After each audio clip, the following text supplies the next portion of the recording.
I tell my Yeah. students, I say, you know, um, if you're interested in doing something, regardless of what you're up against, you'll find a way to do it.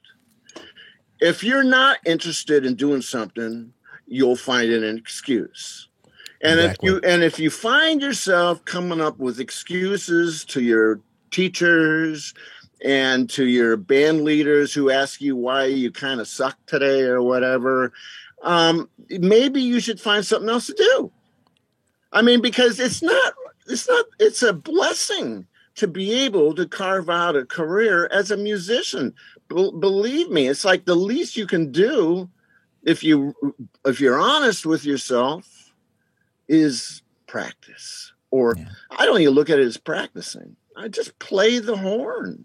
I mean, if you have to be told to play, you find something else to do. Be an accountant.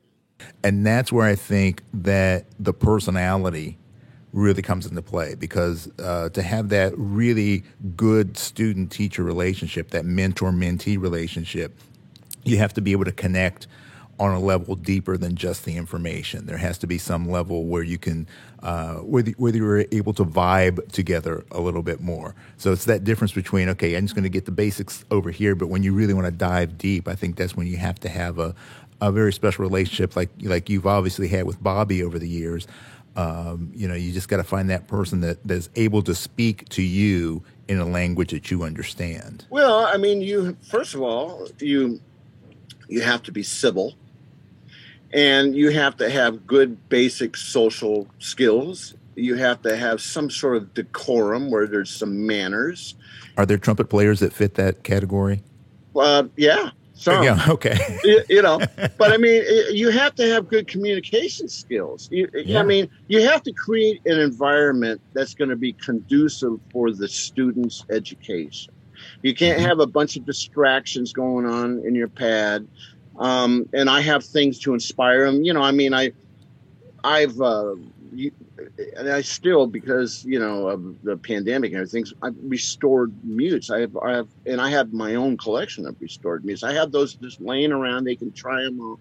And I have like different mouthpieces. I got horns laying out, and so I create an environment that's conducive to them learning and to perk their interest. And there's records, and we can listen to records, and they can come hang with me in my musical environment. So you got to create that. But even still, when it comes down to stressing a certain point or concentrating on a particular application, there has to be a good one-on-one communication, and you have to be able to tell if your student is distracted, or if maybe they're hungry, or if they're obsessed with something that they have to do in the future, or something that happened to them the day before. And a lot of times when a student is getting ready to prepare for an audition, they're thinking so much ahead about what they have to do that they forget to be in the here and now. Exactly. So that you can actually work on it and don't think about it so much. And let's just, calm down. And I have them look around and play with the different horns. And let's talk about you playing through this thing, and let's slow the speed down, and just and get them to repeat it more and more and more. And let's bring the tempo up a little bit to where it's supposed to, where they want it, But you have to create an environment I'm serious about this.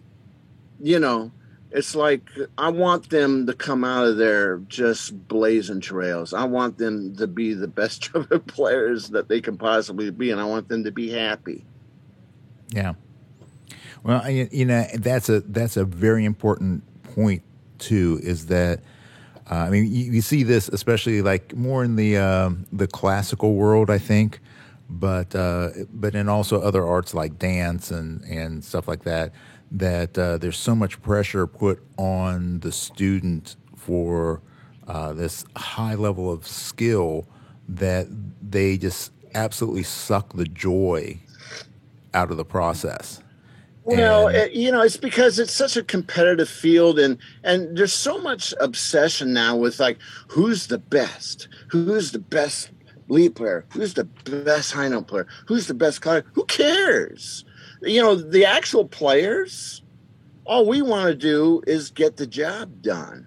Like I said that in the beginning of this interview. It's like, how about just being a professional, showing up and doing a good job?